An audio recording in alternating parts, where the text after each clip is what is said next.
반갑습니다. 성경이야기꾼 이동주입니다. 야곱 이야기 중에 액자 소설처럼 의도적으로 삽입된 넷째 아들 유다의 이야기를 하고 있습니다. 안타깝게도 유다의 계획과 바람과는 달리 만사형통하던 유다 집안에 비극의 그림자가 짙게 드리워지기 시작했습니다. 창세기 38장 7절에서 12절 말씀입니다. 유다가 수고하여 직접 데려온 큰 며느리의 이름은 다말이었습니다. 그러나 장남 엘과 다말이 결혼한 이후부터 이 집에 큰 비극이 덮쳐오기 시작했습니다. 장남 엘이 갑작스레 죽은 것입니다. 그런데 성경은 엘이 어떻게 해서 죽게 되었는지 자세하게 소개하고 있지 않기 때문에 우리는 그 이유를 정확하게 알 수는 없습니다. 그러나 엘이 여호와 하나님 보시기에 악을 행하였고 이로 인해 하나님께서 그를 죽이셨다는 사실은 분명합니다. 성경이 그렇게 증언하고 있기 때문입니다. 그런데 10대 후반의 젊은이가 악을 행하여 여호와 하나님께서 목숨을 취해 가실 정도의 사안이라면 그런 사안은 그리 많지 않았을 것 같습니다. 아마도 엘이 그가 살던 가나안 지역에서 유행하던 강렬한 우상숭배 또는 그 의식에 빠졌던 것은 아닐까 하고 추측해 봅니다. 그리고 이 악행에 대해서 다른 사람들은 몰라도 적어도 아버지 유다와 그의 아내 다말은 어느 정도는 알고 있었던 것 같습니다. 그러나 안타깝게도 어떤 이유에서인지 이들은 그런 아들, 그런 남편을 말리지 못했던 것 같습니다. 뭔가 보란듯이 잘 살고 싶었는데 아버지와 형제들을 떠난 유다가 처음으로 크게 흔들리기 시작한 시점이었습니다. 사실 그 전부터 유다는 이런 부분에 대해 스스로 인지하고는 있었지만 굳이 인정하고 싶지는 않았을 것입니다. 아무리 자신이 노력해도 자식 문제만큼은 또 다른 차원의 문제이며 가족과 신앙의 울타리를 벗어나 자신의 소견에 좋을 대로 삶을 경영하는 것이 쉽지 않다는 것을 말입니다. 한편 살아있는 자들은 또 살아가야 합니다. 이유야 어찌 되었건 장남 엘은 이미 죽었습니다. 그래서 유다는 당시의 관습이었던 형사치수 제도를 통해 장남의 대를 이어가고자 했습니다. 그런데 우리는 여기에서 상당한 모순이 공존하는 유다의 모습을 보게 됩니다. 그는 당시 기성세대의 가치관과 관습을 배격하던 자유주의자였습니다. 장자 중심의 계보와 축복권의 이동에 반기를 든 투사였습니다. 시족과 혈통 중심의 폐쇄적인 사회를 벗어나 다민족 열린 사회를 꿈꾸던 이상주의자였습니다. 그래서 그는 아버지의 집을 떠났습니다. 그리고 유다는 일부 다처제가 보편화된 시절에 일부 일처제를 고집한 도덕론자였습니다. 게다가 신앙적인 이유가 되었건 혈통의 문제가 되었건 같은 시족 내에서 아내를 구하는 것이 가풍인 집안에서 이방 여인을 아내로 취했습니다. 그는 정의로웠고 시대를 거스르는 여성 인권 운동가이기도 했습니다. 유다는 아들 엘의 죽음에 대한 책임을 물어서 다말을 쫓아내거나 죽일 수도 있었습니다. 그러나 다말에게 기회를 2번이나 더 주었고 자신의 소견에 올바른 결정대로 따랐습니다. 말 그대로 그는 정의의 사도 진보주의자였습니다. 그러나 그는 여전히 그 당시에 또 다른 문화와 관습 아래에 있는 자였습니다. 일부 다처제는 배격했지만 장남 우월주의에 따른 형사 취수 제도는 그대로 받아들였기 때문입니다. 유다 자신도 야곱의 아들이었을 때에는 차차 차남으로서 누구보다 차남들의 마음을 잘 알고 있었을 것입니다. 그러나 그럼에도 자신이 아버지가 되고 난 다음에는 자신의 차남 오난의 마음은 잃지 못했습니다. 오난에게 있어서 아버지 유다는 꽉 막힌 보수주의자에 불과했던 것입니다. 오난이 볼 때에 아버지 유다는 아버지가 그토록 싫어했던 할아버지 야곱을 점점 닮아가고 있었던 것입니다. 자녀들과 소통하지 못하던 아버지 야곱을 그토록 미워했었는데 유다도 자신의 자녀들과는 여전히 소통하지 못하는 그런 아버지였던 것입니다. 여기서 형사치수 제도에 대해서 조금 더 살펴보는 것이 유익하리라 생각합니다. 그러나 영상의 길이로 인해서 생략하고 본 영상에 대한 설명에 코멘트를 남기도록 하겠습니다. 참고하셨으면 합니다.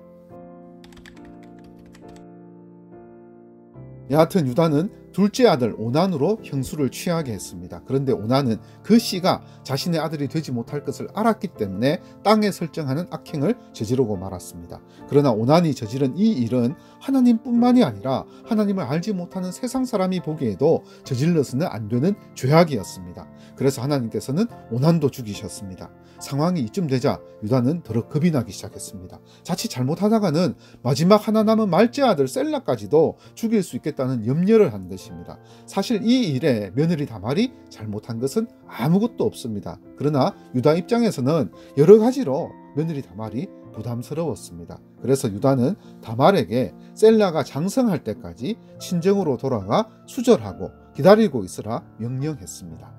그런데 인생의 비극은 겹쳐서 오기 마련입니다. 또 다른 비극이 유다에게 들이닥쳤습니다. 그 후 얼마 되지 않아 사랑하는 아내마저 죽고 말았습니다. 이때 당시 유다는 심리적으로 무척 힘들었던 것으로 판단됩니다. 이런 비극의 원인이 행여 자기로부터 말미암은 것은 아닌지 되돌아보기 시작한 것입니다.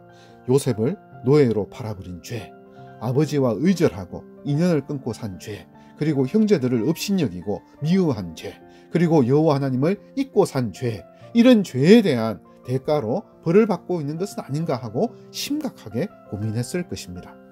정말이지 결심하고 또 결심하기로는 적어도 아버지보다는 더 잘 살 것이고 아버지 야곱보다는 자식들을 더 잘 키우려고 했었는데 실제 상황은 자신의 바람과는 달라도 너무 달랐습니다. 자신이 마음먹은 대로 할 수 없는 것이 인생이고 특별히 자식 문제였습니다. 삶의 지혜이건 신앙의 문제이건 그 귀한 가치들을 자식들에게 전수해주고 싶어도 자식들의 순수한 순종 없이는 절대로 대물림되지 않는 것이 이런 인생의 유산들이었습니다. 게다가 사랑하는 아내의 생명은요, 알고 보니 자기 인생의 그 어떤 것도 자신의 마음대로 할 수 있는 것이 전혀 없었습니다. 아내가 죽고 난 이후에 유다는 충분히 후처를 새로 드릴 수 있었습니다. 그 당시 풍습으로 여러 명의 아내를 두는 것도 문제가 없던 시절인데 상처한 후에 새 장가 드는 것은 전혀 흠이 될 만한 일이 아니었습니다. 당시 유다의 나이는 많아야 30대 후반에서 40대 초반이었기에 충분히 그리고 마땅히 다른 여자를 아내로 맞이할 수 있었습니다. 사실 육신의 정욕을 생각해서라도 그렇게 하는 것이 상식적이었으리라 생각합니다. 그런데 유다는 그렇게 하지 않았습니다. 비록 길거리 창녀를 통해서 성욕을 해결하는 한이 있더라도 아내를 다시 구하지 않았습니다.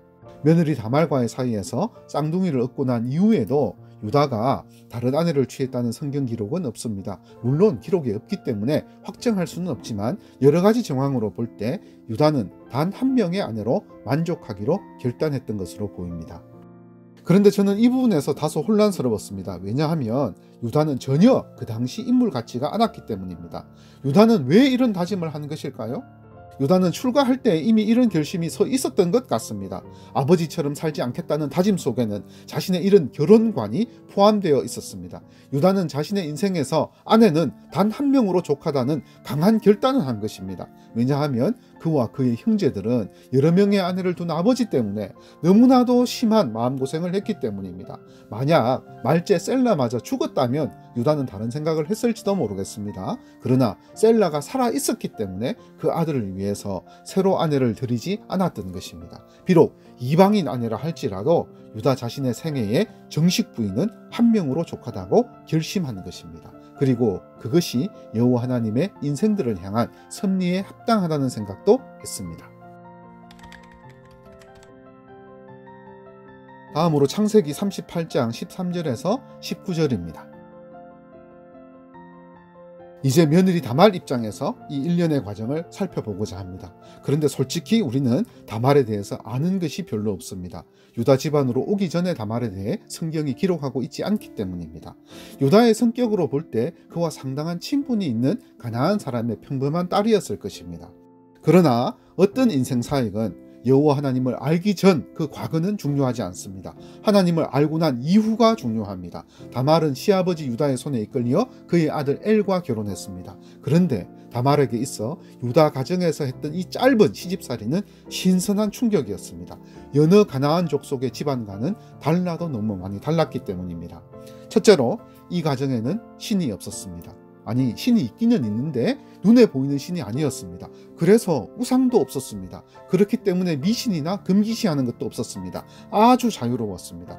너무 자유로워서 보이지 않는 신을 믿지 않더라도 강요하지도 않았습니다. 이 모든 자유의 핵심에 시아버지 유다가 있었습니다. 그는 심지어 자신의 아들들에게도 그 신을 강제로 믿게 하지 않았습니다.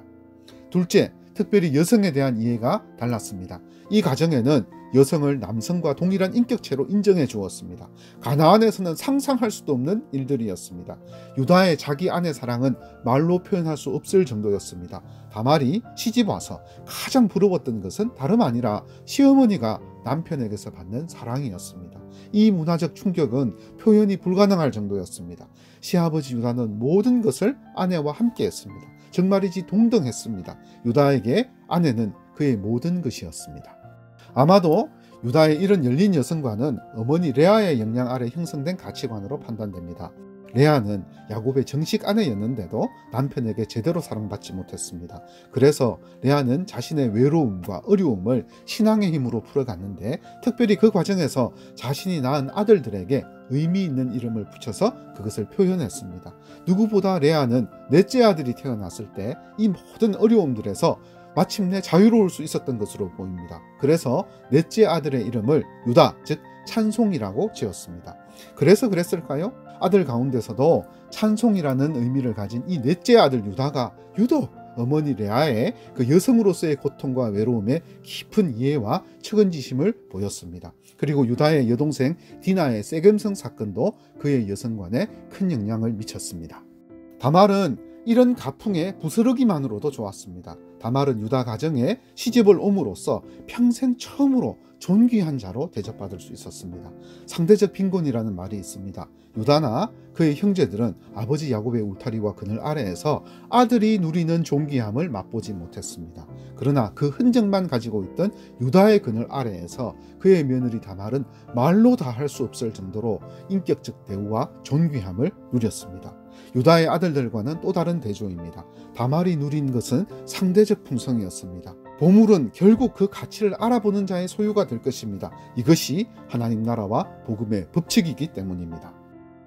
시대와 상황은 다르지만 이와 비슷한 경우를 룻기에서도 볼 수 있습니다.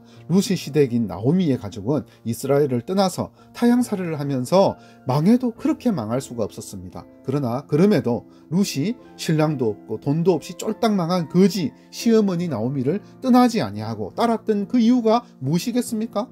이스라엘 사람들 속에 스며 있는 사랑과 공의, 정직함과 따뜻한 인격, 그리고 그 배경이 되는 여호와 하나님을 믿는 신앙, 특히 여성을 한 명의 인격체로 존귀한 자로 대하는 가풍 때문이었습니다.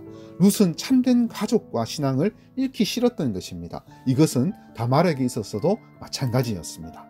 그러나 다말에게 있어 이토록 귀한 가정이고 뺏기고 싶지 않은 행복이었지만 이 귀한 시집살이는 그렇게 오래가지 못했습니다. 엘은 시아버지 유다와 달랐습니다. 이 귀한 것을 귀한 것으로 느끼지 못하고 있었습니다. 부부 사이였지만 보이지 않는 큰 벽 같은 것이 있었습니다. 그래서 다말은 남편 엘에게 무엇인가 말을 하고 싶었는지도 모르겠습니다. 그러나 그 행복을 빼앗길지 모른다는 불안감에 입을 다문 것이 한두 번이 아니었습니다. 이 때문이었을까요? 안타깝게도 남편 엘의 죽음으로 그 행복한 결혼 생활은 아주 짧게 끝이 나고 말았습니다. 엘이 이 가정의 신에게 크게 범죄하여 죽임을 당했기 때문입니다. 다말은 불안했습니다. 그러나 시아버지 유다는 여전히 버팀목이 되어 주었습니다. 시아버지 유다는 형사치수제도를 통해서 대를 이을 수 있도록 배려해 주었기 때문입니다. 자칫 남편의 죽음을 자신의 잘못으로 돌려서 이 가정에서 내쫓길 수도 있는 그런 상황이었지만 시아버지 유다는 정직하게 판단해 주었습니다. 이렇게 해서 불안한 살얼음판 같았던 다말의 시집살이는 그나마 조금 더 이어질 수 있었습니다. 그러나 이후 죽은 남편의 동생 오난과의 동침은 최악의 상황이 되어버리고 말았습니다. 다말과 같은 불쌍한 과부를 구제해 주려는 제도와 이를 허락한 유다의 배려가 오히려 다말에게 씻지 못할 수치와 끔찍한 비극을 초래한 것입니다. 왜냐하면 시동생 오난이 그렇게 해서 태어날 아이가 자신의 아이가 되지 못할 것을 알고 또 아버지의 재산이 그 아이에게로 더 많이 갈 것을 마땅치 않게 여겨서 형수와의 의무를 이행하면서 땅에다 설정했기 때문입니다. 사실 이것만큼 악한 범죄도 없습니다. 긍휼을 가장한 폭행이었기 때문입니다. 그것도 남편을 잃은 가장 불쌍한 여인이 가진 최소한의 권리를 빼앗아 그 눈물도 마르기 전에 가장 수치스러운 것으로 되돌려준 오난의 범죄는 더 이상의 말이 필요 없는 최악의 범죄였습니다. 이로 인해 이 가정에 보이지 않는 신 여호와 하나님은 바로 그 자리에서 즉시로 오난을 죽였던 것입니다. 유다의 감정이 격해질 수 있는 상황이었고 또 어떤 책임을 묻거나 핑계거리로 돌릴 희생양이 필요한 시점이기도 했습니다. 그럼에도 불구하고 시아버지 유다는 정직하게 판단을 내려주었습니다. 사실 불안한 피의자 신분인 다말 입장에서 이런 정직한 판단을 통해서 제대로 된 피해자로 인정받는다는 것 자체가 죽었다가 다시 살아난 것과 같았습니다. 만약 이런 일이 자신의 고향 땅 가나안에서 일어났다면 다말은 벌써 죽은 목숨이었을 것입니다. 시부모의 주도하에 아들 둘을 잡아먹은 환양년이란 손가락질을 받으면서 돌로 쳐 죽임을 당하거나 온갖 수치스러운 것으로 학대당하다가 화형에 처해졌을 것입니다. 그러나 이번에도 시아버지 유다는 다말에게 긍휼을 베풀어 주었습니다. 유다는 무척 어려운 상황이었지만 중심을 잃지 않고 정직하게 상황을 판단해 주었습니다. 그러나 다른 한편에서 보면 이번만큼은 시아버지 유다가 다말을 대하는 태도에서 이전과는 사뭇 다른 그 무엇이 있었습니다. 이번에는 유다도 두려움을 느끼고 있었기 때문입니다. 셋째 셀라마저 형들처럼 죽을까 염려하여 다말을 친정으로 돌려보냈던 것입니다. 여기에는 시어머니인 유다의 아내와 며느리 사이의 그 관계도 고려되어졌을 것입니다.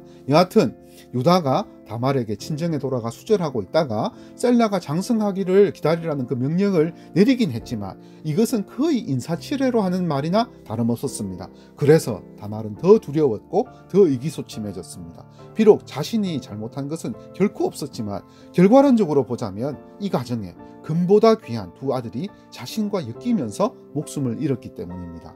무엇보다 이제 다시는 시댁으로 돌아가지 못할 것이라는 불안과 염려가 컸습니다. 아이러니하게도 이제 다말은 더는 가나안 사람이 아니었습니다. 뼛속까지 유다 집안 사람이 되어버렸습니다. 큰며느리 대접은 바라지도 않았습니다. 그저 몸종으로 살더라도 친정이 아닌 유다 집안에서 살고 싶었습니다. 왜냐하면 이 집안에는 가나안 땅에는 없는 공의와 사랑, 인격적인 대우와 참 자유가 살아있었기 때문입니다. 이 모든 것이 다 시아버지 유다의 그늘 아래였기 때문에 가능했습니다. 다말은 이미 2번이나 죽었다가 살아난 자 같았고 이유로 사는 삶은 덤이라고 생각했습니다. 지금 죽어도 좋은데 친정이 아닌 자기 집에서 죽고 싶었습니다. 그래서 이때부터 다말은 어찌하든지 자기 집으로 다시 돌아갈 수 있는 기회를 얻기 위해서 자신이 할 수 있는 모든 일을 다 하고자 했습니다. 모르긴 몰라도 이때부터 다말은 보이지 않는 유다 집안의 신, 살아 역사하시는 신, 심지어 자신의 남편과 그 동생마저 죽이기까지 한 그 참 신에게 간절히 기도했는지도 모르겠습니다. 그런데 유다 가정에 닥친 비극은 두 아들의 죽음으로만 끝나지 않았습니다. 태풍의 거센 파도가 계속 밀려오듯 비극의 파도는 줄기차게 이어졌습니다. 얼마 지나지 않아서 유다의 아내이자 다말의 시어머니가 죽었습니다. 유다의 아내는 자신의 가정에 갑작스럽게 찾아온 비극을 받아들이는 것이 무척 힘들었던 것 같습니다. 장성한 두 아들을 연이어 잃어버리게 되었으니 그 슬픔을 어찌 말로 다 표현할 수 있었겠습니까? 하늘이 무너져 내리는 것 같았을 것입니다. 그래서 이런 충격들로 인해서 급격하게 건강이 악화되었고 세상을 떠나게 된 것으로 보입니다. 남아있던 유다 입장에서는 순식간에 불어닥친 세 식구의 죽음 때문에 그의 모든 삶이 공황 상태에 빠졌습니다. 이런 상황에서 유다가 친정으로 돌려보낸 며느리 다말까지 배려한다는 것은 거의 불가능했을 것입니다. 자신의 생활과 남은 혈육 셀라를 건사하기도 버거웠습니다.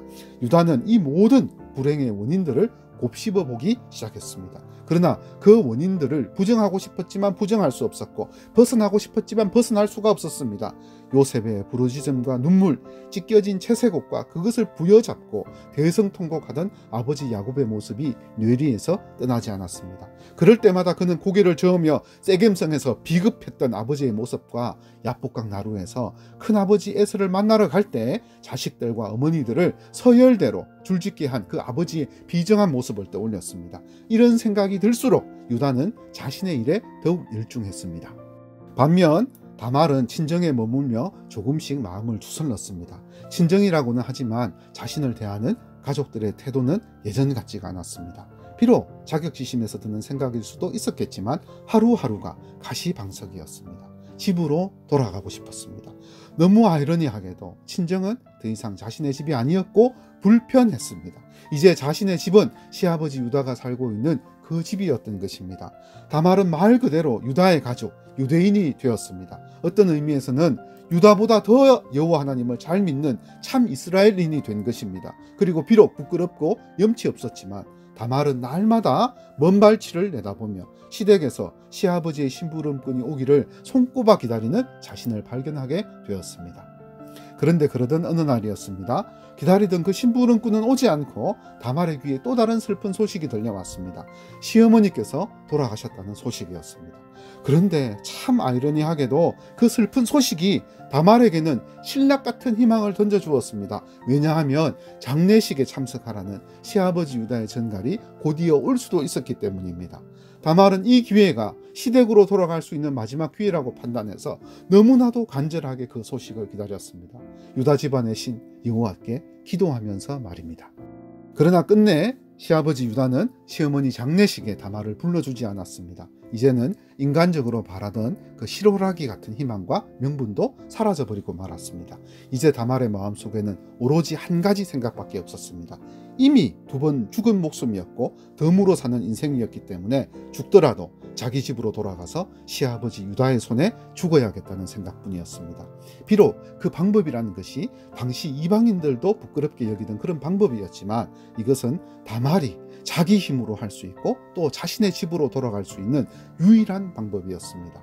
다말은 이 일에 자신의 목숨을 걸었습니다. 그리스도인으로서 살아가다 보면 이와 비슷한 경험을 많이 합니다. 그렇게 열심히 기도했는데 하나님께서는 들어주시지 않습니다. 해결책이 오직 그 하나뿐이어서 열심히 기도하며 부르짖었는데 그래서 반드시 하나님께서 들으시고 응답해 주셨어야 하는데 전혀 그렇지 않았던 경험들 말입니다. 이로 인해 우리는 크게 낙담하고 하던 기도를 멈춥니다. 이율배반적인 표현이지만 그리스도인들이 기도를 하지 않는 가장 큰 이유가 이런 상처들이 쌓이고 쌓여서 그런 것 아닙니까? 그러나 경험상 하나님께서 우리를 인도하시는 방법은 늘 우리가 생각하는 것과는 큰 차이를 보입니다. 특히 우리는 시간을 빠뜨리는 습성이 있어서 매사에 기도하면 지금 당장 내 눈앞에 보이는 그 어떤 것으로 받고 싶어 합니다. 그러나 하나님께서는 항상 우리 삶에 시간을 넣으시고 오래 참고 인내하는 법을 가르치려 하십니다. 왜냐하면 우리 속사람 가운데 있는 예수님을 닮은 성품은 모두 인내와 오래 참음을 통해서 빚어지기 때문입니다. 이는 우리가 자라고 성장하면 성장할수록 더욱 그렇습니다. 그리고 무엇보다 믿음과 신앙에는 의지가 따르며 믿음의 선택에 따른 대가를 지불하라고 하십니다. 이런 과정을 거치면서 우리는 우리 속사람 가운데 있는 독선과 아집과 욕심을 내려놓게 됩니다. 하나님께서는 이런 과정을 통해 나에게 진짜 무엇이 필요한지 깨닫게 하십니다. 다음 시간에는 다말의 목숨 건 결단이 낳은 결과에 대해 살펴보겠습니다. 다말은 친정집에 앉아서 가만히 기도만 하지 않았습니다. 기도를 한 후 용기를 내어 자신을 그 결정에 던졌습니다. 목숨을 걸었습니다. 그랬더니 그가 원하는 것을 얻을 수 있었습니다. 이 과정을 소상히 살피도록 하겠습니다. 감사합니다. 바이블 스토리텔러 이동주였습니다.